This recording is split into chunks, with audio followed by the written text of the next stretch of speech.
Buenas noches para todos, mi nombre es Carla Vega y les doy la bienvenida a una emisión más de Conversemos, un espacio virtual pensado para la comunidad académica de la Corporación Universitaria de Ciencia y Desarrollo Uniciencia a través de la emisora Uniestereo y gracias a la iniciativa de la Coordinación de Egresados buscando una mayor visibilidad para ellos en sus diferentes facetas.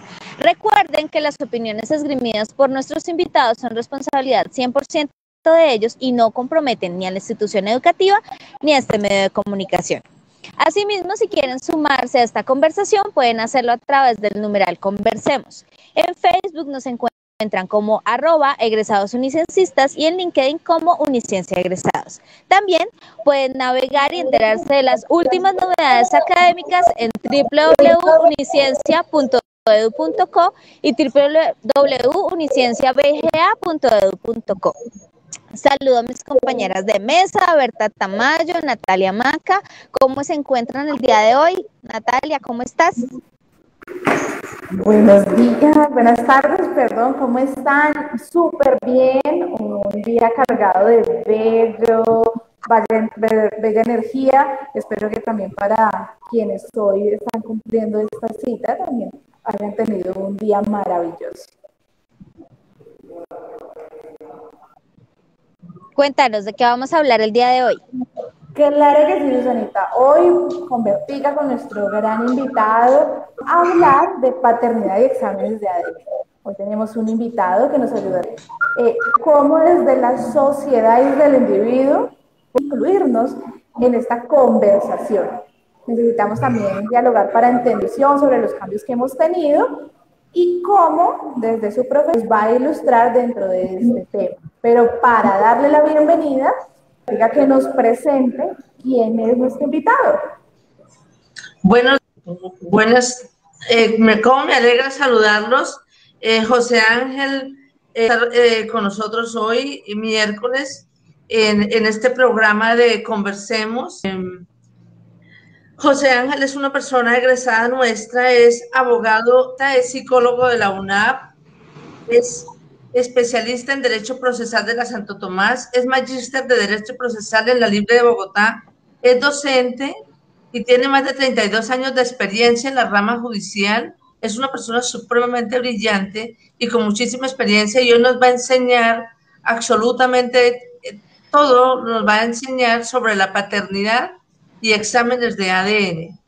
Todos los que vienen esta noche en los buses, en los carros, que se juntan a nuestro programa a las 6 de la tarde, realmente bienvenidos y muchísimas gracias. José Ángel, ¿qué es lo primero que tengo que hacer para demostrar la paternidad o maternidad? ¿Qué es lo primero que tengo que hacer? Bueno, primero, buenas noches a Carla y a los demás compañeros de mesa y a los oyentes que están en sintonía de este programa.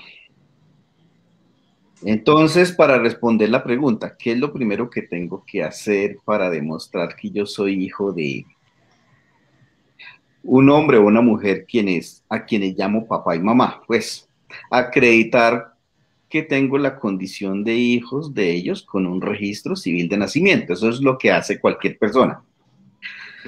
En ese registro civil de nacimiento aparecen quiénes son los padres, la madre y el padre.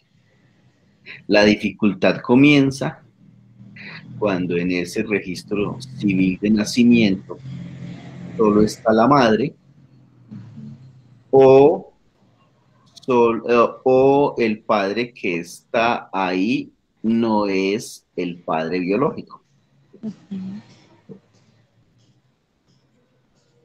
¿Quieren que les cuente?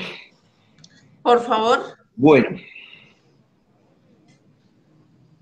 digamos que la paternidad es una cuestión que ha sido bastante difícil de establecer a lo largo de los siglos.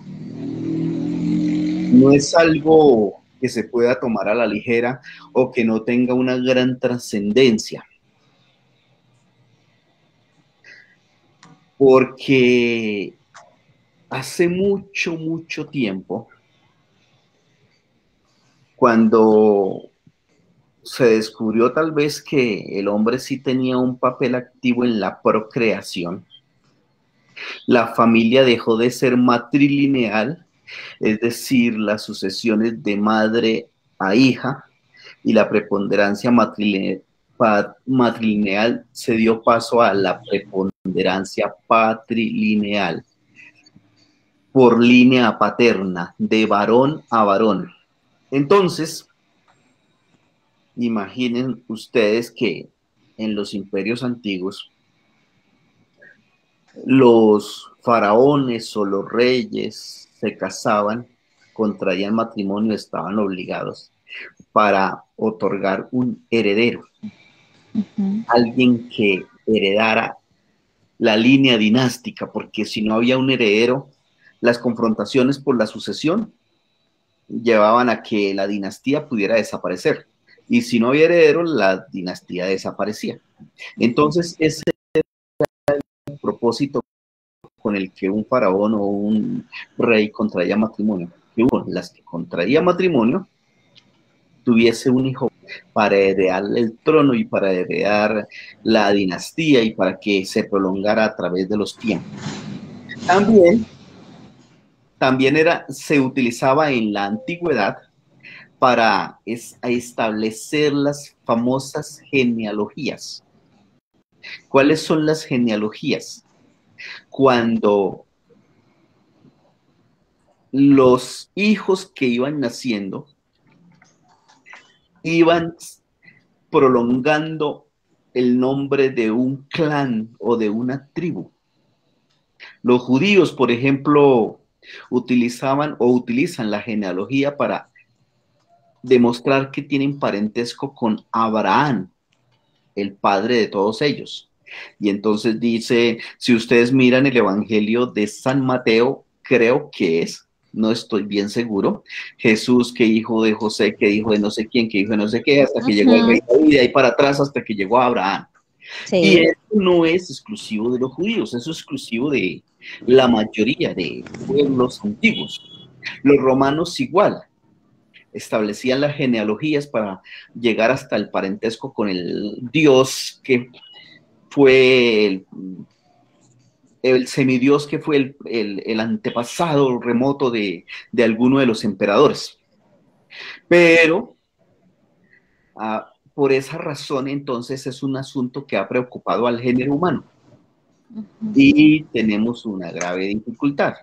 Es que saber que una mujer es la mamá de un hijo, de una hija, es fácil.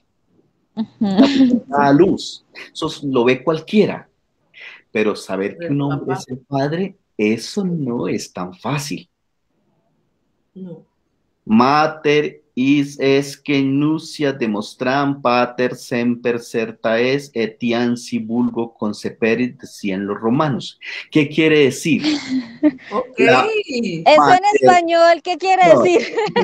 Eso es una máxima del derecho romano. Se le atribuye a un jurista que se llamaba Paulo. Y quiere decir, la maternidad se establece por el parto. Y el padre del hijo es el marido de la mujer. Okay. Pero por experiencia sabemos que eso no siempre ocurre así. Así se establece el parentesco legítimo. La mujer casada, los hijos que tuvieran, se presumen, y es una presunción legal, es decir, admite prueba en contrario, que son hijos del esposo de ella. En algunas situaciones eso no ocurre porque el padre es algún vecino generoso que contribuye con su esperma a la fecundación. Bueno. Un colaborativo.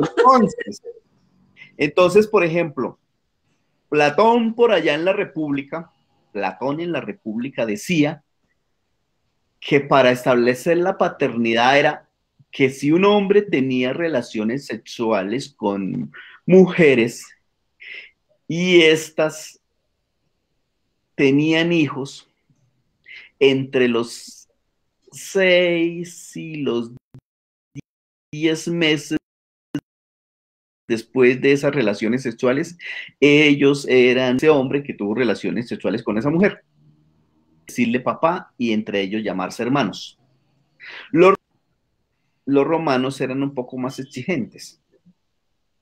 Allá existía el pater familis, es decir, el hombre de la casa, el que mandaba, el jefe. Cuando su esposa tenía un hijo, no era suficiente que fuese el hijo de la esposa del pater familis. Había una ceremonia de reconocimiento. El pater familis llegaba, la esposa le tendía el hijo en el suelo, en el piso, el recién nacido. Si él lo aceptaba como su hijo, se arrodillaba y lo mostraba a los concurrentes. Así como el como el Rey León, estaba pensando exactamente lo mismo. Me imaginé el bebé así. Es una imagen copiada de la costumbre romana de cómo el padre legitimaba al hijo. Como Bambi también es el tema del... Si el padre desconfiaba de la fidelidad de su esposa, simplemente lo dejaba ahí tirado y se iba. Lo dejaba tirado. Expuesto. De ahí viene la palabra expósito, que todavía se usa en algunas legislaciones para referirse a los niños que son abandonados a las puertas de una casa o de un convento para que alguien los recoja. Expósito. Sí, por noticias se escucha. Expósito. Y tenía la facultad de venderlo como esclavo si quería o de darle muerte. ¿Qué? No. Por eso a la señora romana les tocaba cuidarse muy bien de que no las pillaran con una infidelidad, porque esa era... O sea, donde no le reconozca al niño, iba a correr su hijo. Pero no. Los tiempos cambian. Se acabó el Imperio Romano, Europa se dividió en feudos, luego fueron surgiendo los países europeos, y por allá en el medioevo, en la monarquía, en tiempos de la monarquía francesa, solo bastaba que una mujer soltera que no tenía esposo le atribuyera a su hijo, si llegaba a tener un hijo en esa condición de soltera, a un hombre para que el juez declarara a ese hombre padre. No habían pruebas para establecer. Si ella decía el fulano es el papá, el juez lo declaraba padre y lo obligaba a hacerse cargo del sostenimiento de ese hijo. Entonces una mujer podía tener relaciones sexuales con varios hombres y si quedaba embarazada buscaba al más rico, al más acomodado de ellos para, dicen por acá en Santander, a frijolarle la paternidad, para atribuirle la paternidad. Vea pues, pero mucha confianza en la palabra de esa mujer. Sí, claro, sí, por el solo hecho. Y entonces solamente había que probar que era una doncella respetable, era una mujer de su casa, y ese hombre estaba obligado a responder qué prueba de ADN ni qué prueba ni nada. Claro. Solo muchas veces los jueces lo hacían con la sola palabra de ella.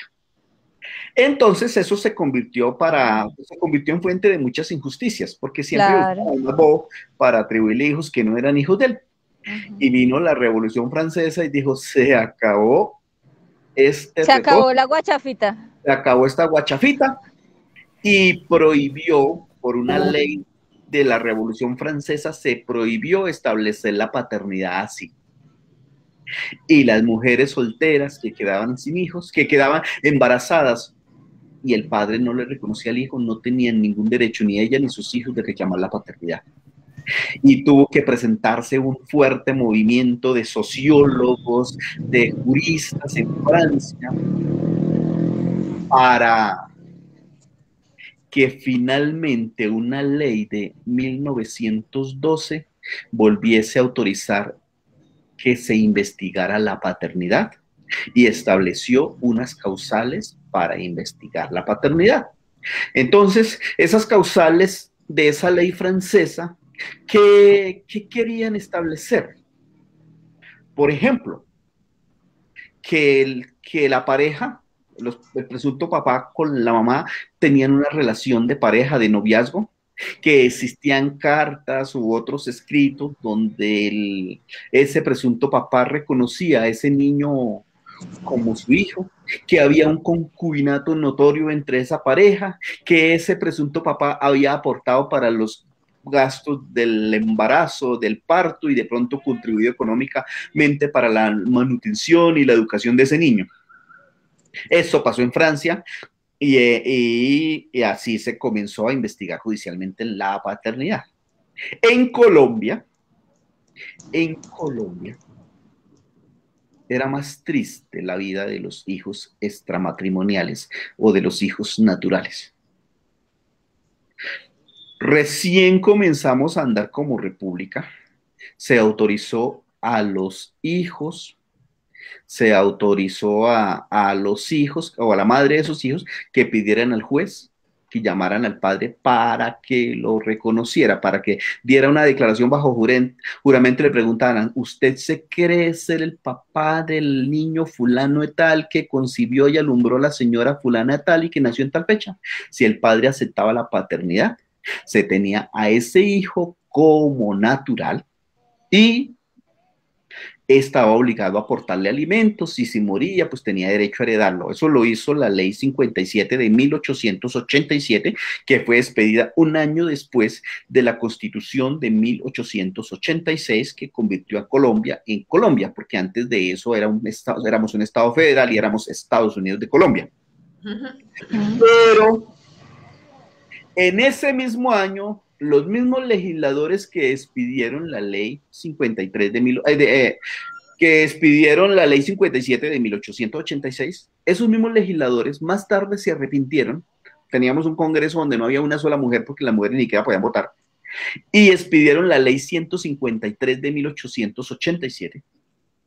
Y esa ley estableció que los hijos que eran de una mujer casada, pero con otro hombre que no era su marido, eran nada menos que de punible y dañado ayuntamiento. Salían con una marca en la frente de esos pobres niños, ¿sí?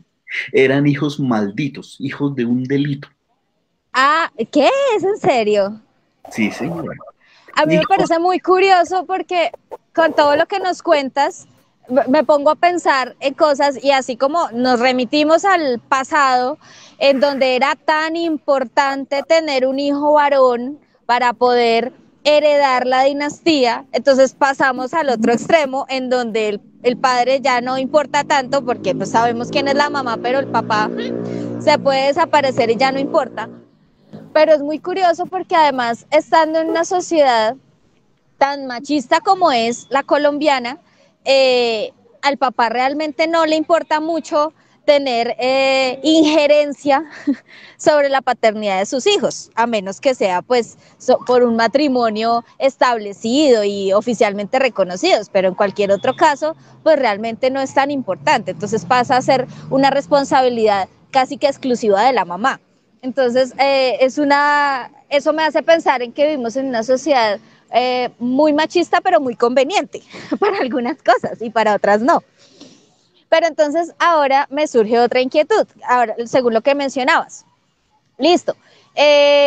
Si se volvió, si antes de la prueba de ADN se podía decir por medio de otras pruebas, entre comillas, que fulanito era el papá de mi hijo, así quedara con una marca intachable porque venía siendo más o menos un pecado que ese pobre niño existiera.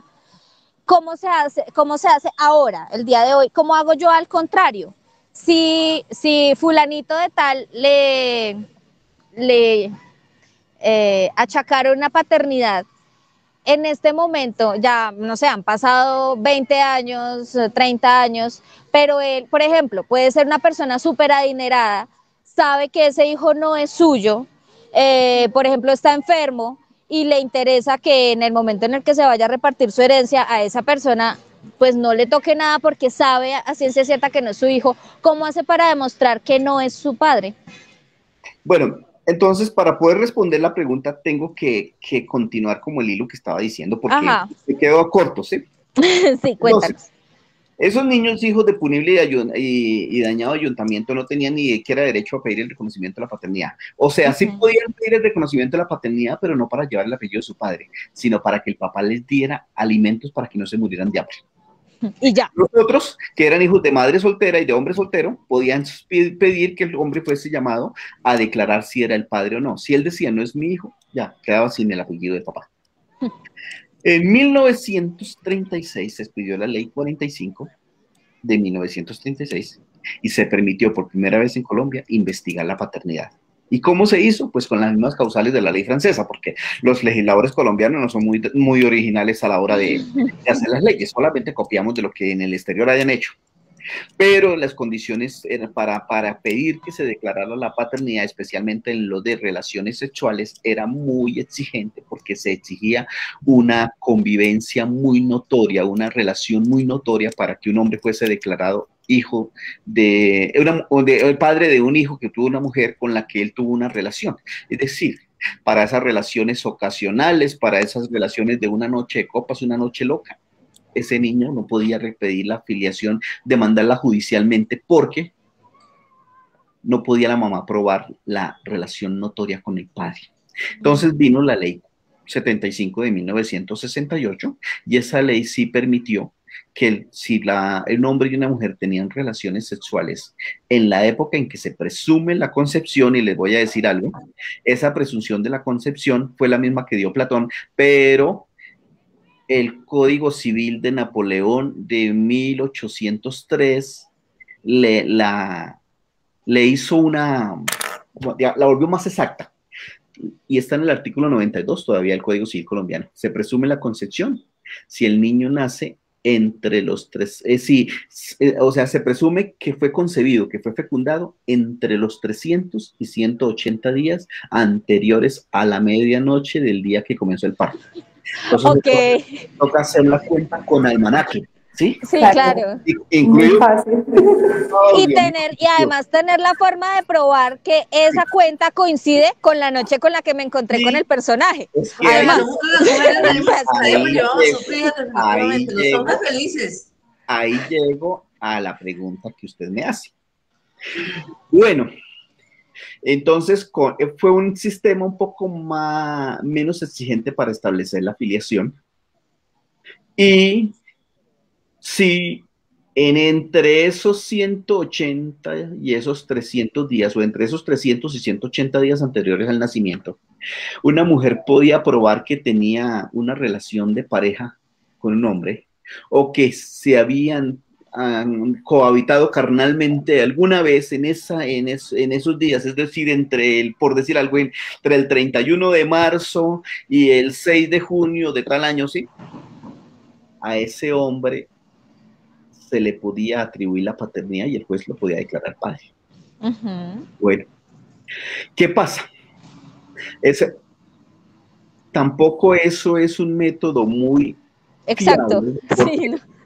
No sirve para nada. Porque una mujer puede mostrarse, digamos, con uno que es su novio, lo saca a la calle, lo presenta con la familia y los amigos, e incluso tiene relaciones sexuales, pero al margen hay otro que desde la oscuridad, desde las tinieblas, se encuentra con ella y ese no lo conoce nadie. Si ella queda embarazada, ¿a quién le toca asumir la paternidad? A ese pobre novio.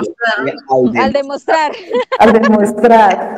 Entonces, podía suceder esa situación de que ella quedara embarazada de otro hombre y los jueces no tenían otros elementos sino simplemente los testimonios e incluso la confesión del señor. ¿Usted tuvo relaciones sexuales con fulaneta? Sí, señor. Sí, claro. Ah, bueno, el papá. ¿Sí? ¿Cómo? pero es que ese niño me parecía a mí, yo tengo los ojos Ese niño negros y es salió. mono y Por yo ahí. soy moreno. Es por acto de fe. Todas esas razones las daban. O por el contrario, una mujer podía salir un día a tomarse unos tragos o encontrarse con un hombre y en un momento determinado acostarse. Nadie los vio, no hubo relación previa, no hubo relación posterior, siguieron como si no se conocieran o como simple amigos, y ella no podía, a pesar de que estaba segura de que él era el papá de su hijo, porque era el único hombre con el que se había acostado, ella no podía probar la paternidad. Tenaz. Entonces, se iniciaban esos procesos ante los jueces de familia. Vamos a hablar entonces cuando, en la pregunta que usted me hace, cuando un hombre ha sido declarado padre judicialmente. O sea, era el novio de una muchacha que quedó embarazada por la época en que eran novios, pero él hasta ni había tenido relaciones sexuales o en sus cuentas con el almanaque que llevaba el pequeñito. No le cuadra, hay algo que no le cuadra. No es hijo mío, eso fue porque ella andaba con otros, ¿sí? La ley permitía una excepción que se llama exceptio plurium costubratorum, pluralidad de relaciones sexuales de la madre con otro u otros varones. Y tenía el pobre hombre que probar que la mujer simultáneamente se acostó con otro varón u otros varones diferentes a él por la misma época, porque eso generaría duda y no podía declararse la paternidad. Pero ¿cuál de esos señores a los que señalaban iban a declarar ante el juez? Sí, señora, yo tuve relaciones. No, claramente, nadie se iba a asumir ese embarazo. Lo único que le cogí fue la mano para saludarla, pero no más nunca. Entonces, muchas paternidades se establecieron así y se fijaron cuotas de alimentos y derechos de herencia y todo lo que viene con la filiación. O muchas paternidades se negaron así. Hijos que eran la misma copia, por eso dicen que hijo negado, retrato hablado. Pero la mamá eso dicen igualiticos. Sí, eso sí, igualiticos. no pudo probar ante un juez que ella tuvo relaciones sexuales con el papá porque esa relación fue clandestina y el juez no tuvo elementos y tuvo que negar la paternidad. Y ya hubo sentencia judicial, y la sentencia judicial es, una vez se agotan los recursos, se llama, hacen tránsito a cosa juzgada, es decir, ya son inimpugnables, ya como quedó, quedó. Eso no se puede echar reversa, no se puede apelar. Eso pensaba todo el mundo. Eso pensaba todo el mundo. Pero vinieron las pruebas de ADN, que eso fue en Colombia más o menos en los años 90, cuando el doctor Emilio Yunis Turbay, que era un genetista muy reconocido y fallecido, digamos, introdujo al país las técnicas y los equipos sofisticados que se requieren para hacer esas pruebas, y empezó a hacer esas pruebas en su laboratorio. Pero resulta que la ley decía que lo que había que probar eran las relaciones sexuales entre la pareja, no que la prueba de ADN coincidiera. Entonces los jueces... ¿En serio? O sea, no. salir 99.9% de la probabilidad de paternidad, pero si la mamá no probaba que ese hombre había tenido relaciones sexuales con ella, se negaba. No puedo creerlo. Bueno, ¿sí? Entonces, cuando el doctor Yunis trajo estas pruebas, por cierto, eran muy costosas, valían más de 2 millones de pesos, hablemos de 1996, eso era harta plata. Dios mío, no. Le decía a su hijo declarado padre, al que lo habían declarado hijo, bueno, vamos y nos hacemos la prueba de ADN con su mamá, y le voy a demostrar que usted no es mi hijo. Y listo, y la mamá, pues hágale. ¿Quién dijo miedo? Y la prueba excluyente de paternidad. Y entonces se iba el señor con su abogado a un proceso para impugnar la paternidad, y la otra señora le decía, acá hay cosa juzgada, mira, que hay una sentencia donde la declararon padre. Y el juez, sí señora, hay cosa juzgada. La cosa juzgada tiene 3 elementos: identidad de partes, identidad de causa e identidad de objeto. Allá pidieron filiación, dijeron los mismos hechos y fue entre usted y usted, entonces no hay nada que hacer. Apelaban, cosa. No. Bien. Y por allá en 2004 se dio una situación de esas donde un señor de Tunja se me olvidaba contarles, la ley 75 de 1968 en el artículo 7 creó una prueba que se llamaba la prueba antropoheredobiológica. Eso es un nombre larguísimo. Suena muy complicada. Eso es como para igual que otorrinolaringólogos. Esos son términos muy largos. Entonces, y esa prueba que esto eran los tipos de sangre y algunas otras características que en ese momento la ciencia permitía y de pronto permitían excluir la paternidad. Por decir que si una madre tiene tal tipo de sangre y el hijo tiene tal tipo de sangre, el padre no puede tener tal tipo de sangre. Y si el señor tenía ese tipo de sangre, se excluía como padre. ¿Sí? Ay, no, pero eso sería muy raro porque, por ejemplo, en mi caso particular, yo soy A positivo, el papá de mi hija es A positivo y mi hija salió O positiva. O sea, ella en teoría no sería hija de ninguno de los dos. No, pero por ejemplo... De la madre sí. Yo no recuerdo muy bien porque eso ya está en desuso. Pero creo que, por ejemplo, si el papá es O positivo, la mamá O positiva, el niño no puede salir B negativo. ¿Sí? Entonces, imagínate. Si el niño era B negativo, este no es el papá. Ya.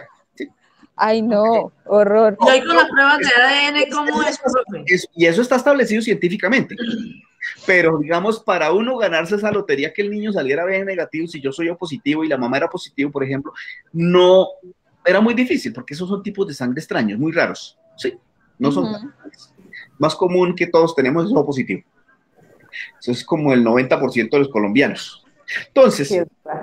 Entonces, un señor por allá en Cúcuta lo declararon padre porque la prueba esa sí dijo que había compatibilidad de caracteres, es decir, que ese hijo sí podía ser hijo de él. Y además la señora dijo que tenían relaciones y el señor sí tenía su cuento con ella y los testigos también los conocían como novios. Pero el señor, esa chinita, como que no le parecía que era su hija, eso la miraba y se le parecía a un vecino que vivía en la esquina y que tenía una panadería. Y, el lechero. Bueno, y la Universidad Industrial de Santander también empezó a hacer esas pruebas y el señor pagó la prueba y le dijo a la señora, yo les pago el pasaje, el hotel, vamos y nos hacemos esa prueba. Yo quiero saber si es mi hija. Y se hicieron la prueba y efectivamente no era su hija. Ups. Entonces impugnó la paternidad, los jueces le dijeron que no. Ahora vamos a meter unas sentencias de revisión contra la sentencia, los jueces le dijeron que no. Entonces, tutela. En primera instancia, la Sala de Casación Civil de la Corte Suprema de Justicia le dijo, no señor, ya le tocó. La Sala de Casación Laboral de la Corte Suprema de Justicia en segunda instancia dijo, no. Y vino la Corte Constitucional y la Corte Constitucional ya venía elaborando, con unas sentencias anteriores, venía elaborando un concepto y es el derecho fundamental de filiación.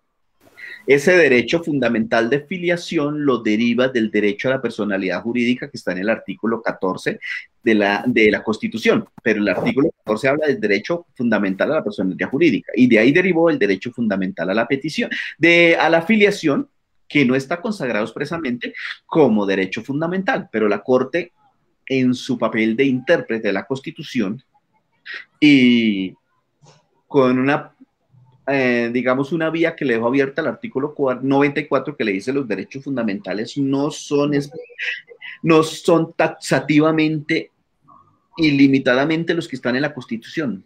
Podemos ir descubriendo con el paso del tiempo otros derechos fundamentales. Entonces la Corte estableció el derecho fundamental de filiación. Y también otro derecho fundamental que usamos mucho ahorita, que no está consagrado como fundamental, el derecho fundamental a la salud. Esos son derechos de creación pretoriana, se llama.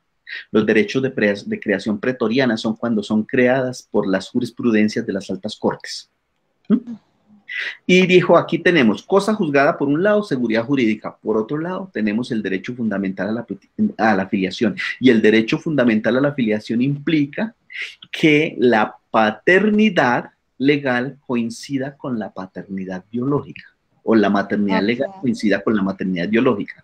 Y entonces, aquí hay que revisar esa sentencia, porque esa sentencia, sí, digamos, si logísticamente, es decir, el razonamiento que se hace para establecer que ese señor puede ser el padre, sí, es preciso, es adecuado a la ley. En el razonamiento jurídico que hace nuestro sistema de justicia civil, es el silogismo jurídico. La norma, que es la premisa mayor, los hechos que se adecúan a esa norma, que es la premisa menor, y si los hechos se adecúan a la norma, pues la conclusión es la sentencia, ¿sí? Ok. Eso.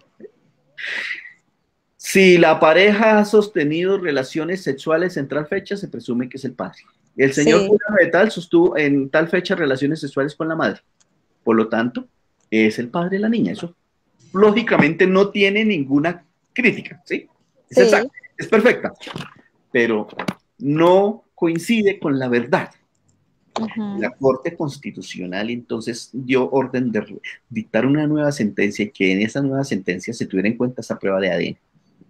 Bien, y ahora nos vamos. Eso la Corte, los magistrados de la Corte Suprema de Justicia hicieron mala cara, refunfuñaron y por allá las malas dictaron esa sentencia. Y entonces, esa ha sido digamos, por varios años,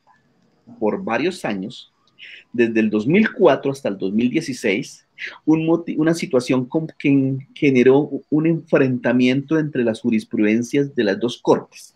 La Corte Suprema de Justicia se enranchó en el silogismo jurídico y dijo, no señor, hay cosa juzgada y si hay cosa juzgada no podemos modificar las sentencias.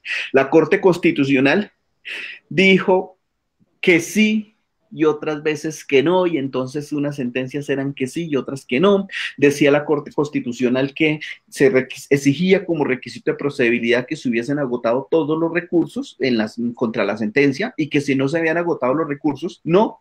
En otros decía que la afiliación es indisponible y por lo tanto no se exigía agotar esos recursos.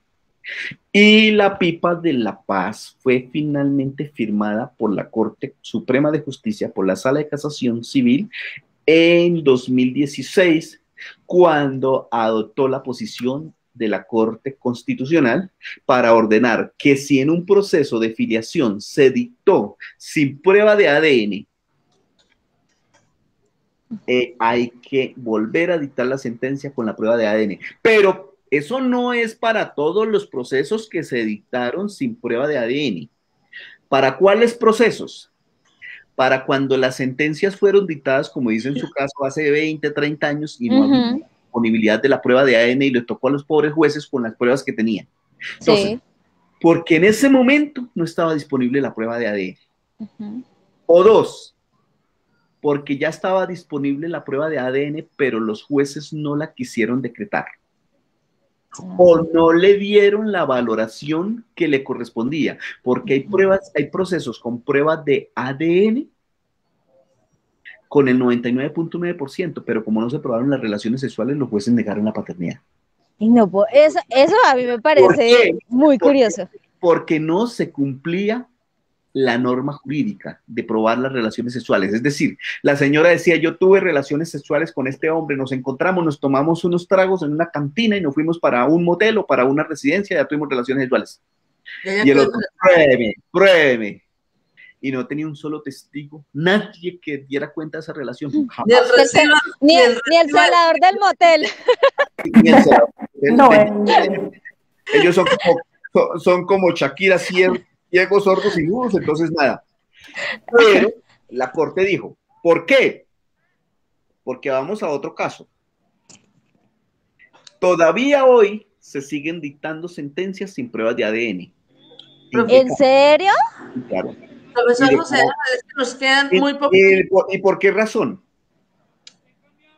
Porque la ley dice que si un hombre es citado y vuelto a citar y no comparece a tomarse la prueba de ADN, hay que declarar la paternidad.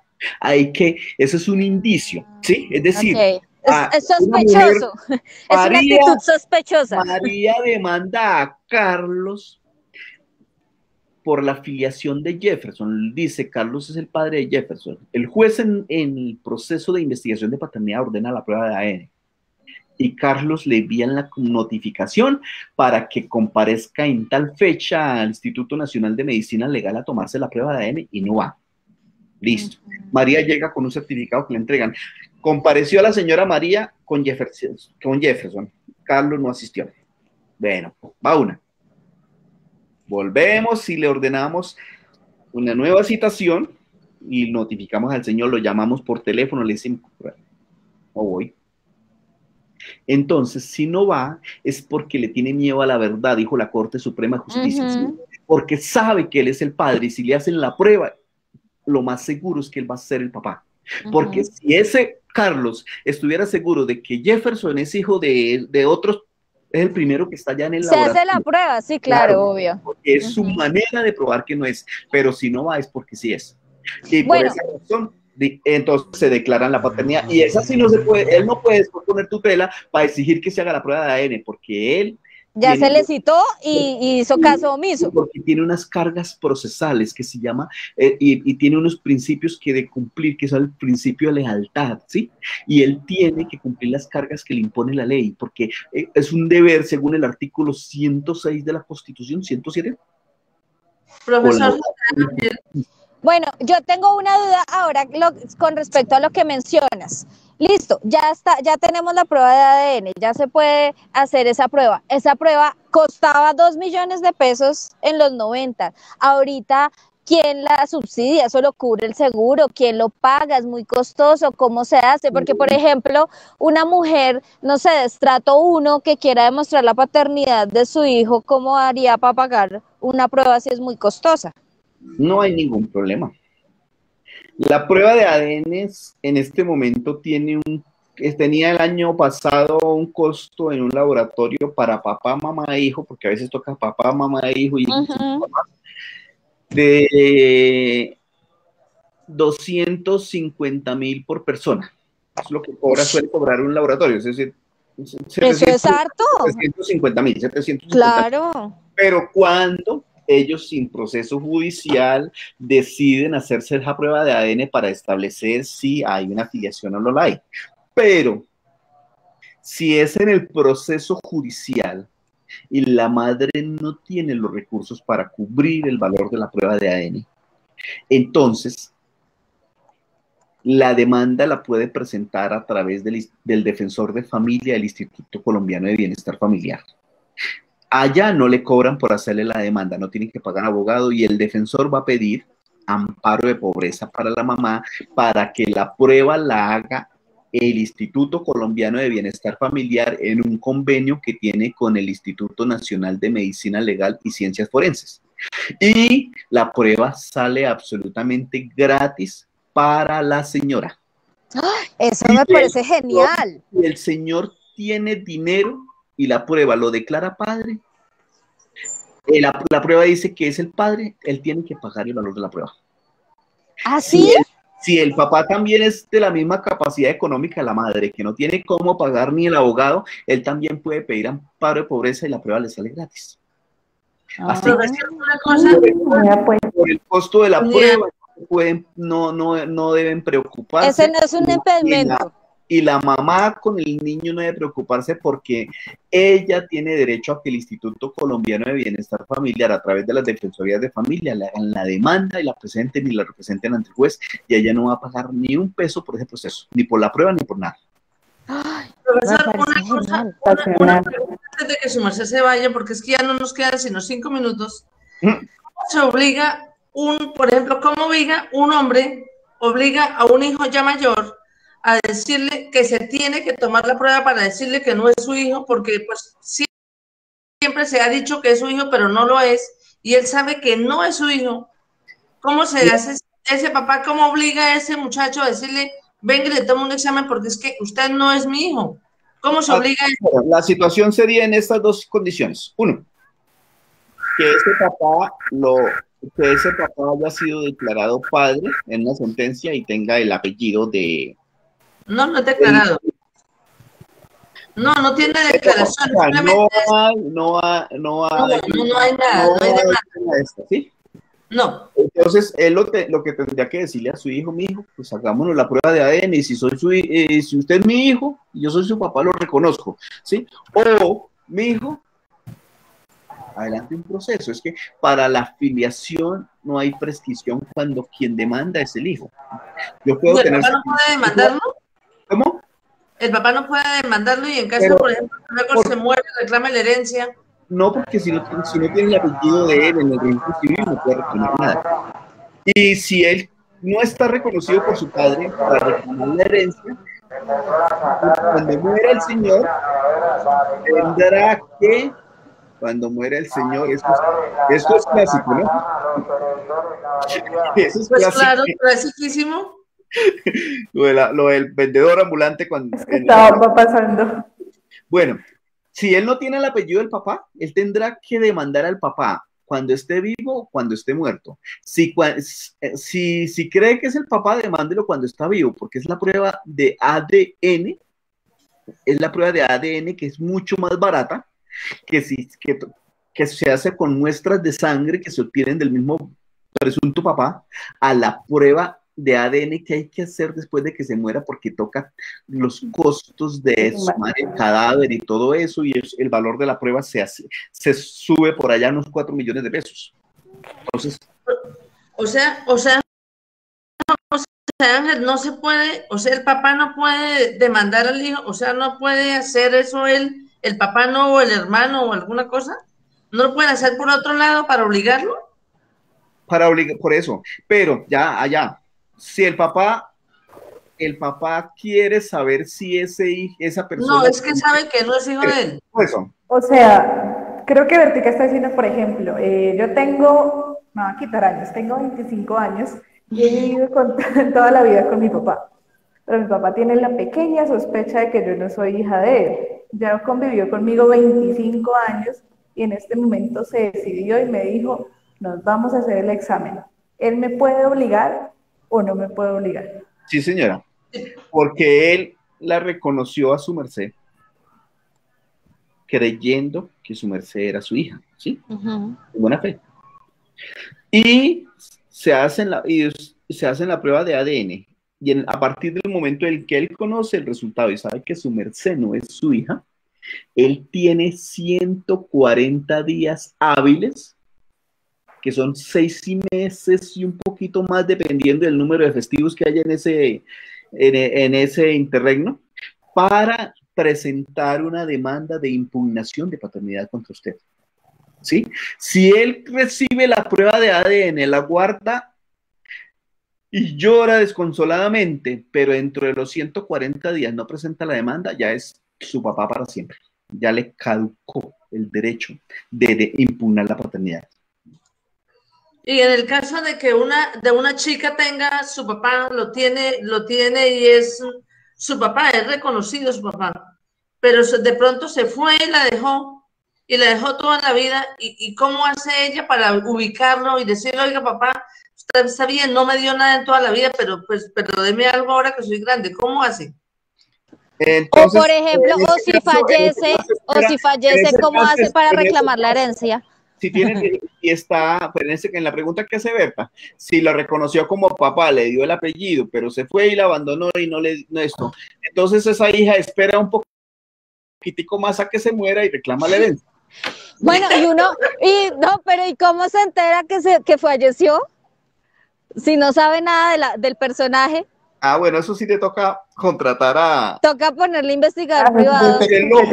Para ubicarlo. Tiene que hacerlo. Empezar por ahí. Y si tiene el apellido del papá, tengan en cuenta que así no es heredero, así no sepa que es heredero, es decir, así no sepa que su papá murió. Pero en el momento en que se entere por alguna razón, pues puede reclamar su herencia. Si no tiene el apellido, tenemos un problema, porque la ley 75 de 1968 dice que el derecho a la filiación es imprescriptible. Yo puedo demandar a mi papá después de 80 años, yo puedo demandar, sí, pero incluso puedo demandar la filiación así mi papá haya muerto hace 50 años. Por el apellido. ¿Sí? Por el apellido. O sea, uno podría exigir una herencia, no sé, me estoy inventando. Esperen un momento. Es que eso me pregunta porque no entendí. Yo puedo exigir el apellido así mi papá haya muerto hace 25, 30, 40 años. Okay. Pero si yo quiero apellido con herencia, la demanda no sirve. ¿Para qué? A menos que sea un apellido muy importante y me ubique y yo sea arribista y con ese apellido, pues me van a recibir en los clubes sociales, ¿sí? Ajá. Pero si yo quiero un apellido y acompañado a ese apellido, la herencia que me corresponde a ese padre que falleció sin haberme reconocido, la demanda la tengo que presentar antes de que él cumpla 2 años de fallecido. Ok. Porque si no hay una caducidad y ya no puedo reclamar herencia. Y la caducidad se cuenta no desde el momento en que yo me enteré que falleció, sino desde el momento en que él falleció. Se certificaron médicamente de que ya no respira. Sí, que ya está. Ay, José Ángel, uy, creo que hemos aprendido un montón de cosas hoy. Creo que ha sido un programa muy pedagógico para muchas cosas, sobre todo porque insisto en mi argumento del comienzo del programa, y es que creo que somos una sociedad machista muy conveniente, y la paternidad siempre ha sido un tema muy complejo. Acá reinan las mujeres solteras, las madres solteras, las familias disfuncionales. Entonces creo que todas estas situaciones dan herramientas a estas mujeres para que puedan exigir la paternidad de sus hijos y puedan tener una mejor calidad de vida de estos niños. Pero bueno, como todos nuestros programas se van volando, ya llegamos al final de esta emisión de Conversemos. Le agradecemos muchísimo a nuestro invitado de hoy por todos sus aportes. Ha sido de verdad un programa muy enriquecedor. Le recordamos a todos que pueden hacer parte del boletín de egresados, que pueden participar con sus artículos. Toda la información la encuentran en la página de Facebook de Egresados Unicienciistas. Recuerden también visitar la página de la universidad, www.uniciencia.edu.co y www.unicienciabga.edu.co. Esto ha sido todo por hoy. Muchísimas gracias a todos por acompañarnos. Bertica, Natalia. Carla, muchísimas gracias. José Ángel, un abrazo inmenso. Gracias por estar con nosotros, acompañándonos. Natalia, qué rico. A Brian, muy amable por estar en el control del máster. Muchísimas gracias. Tengan todos un hermosísimo y una hermosísima noche y la pasemos muy bien. Gracias por habernos enseñado, habernos compartido eso que se llama el que si no comparto lo que sé, ¿para qué me sirve? Claro que sí, y un abrazo muy grande también a nuestros papitos, a nuestras mamitas de la familia uniciencista que nos acompañan cada miércoles. A ustedes, muchas gracias por haberme invitado. Espero que hayamos aprendido algo nuevo y estoy a sus órdenes para cuando lo requieran. Tenemos que hacer una segunda. Sí. Tenemos que hacer una segunda ronda porque este tema tiene mucho tema que cortar. Bueno, sí, y hay mucho, y no solo ese tema, hay muchos temas. Claro que sí. No. Pues yo me imagino con 32 años de experiencia en la rama, siendo juez, siendo de todo, yo no sé cómo no nos puede enseñar tantas cosas. Un abrazo, que Dios nos bendiga. Buenas noches. Muchas gracias a todos, que estén bien. Adiós. Gracias, adiós. Adiós.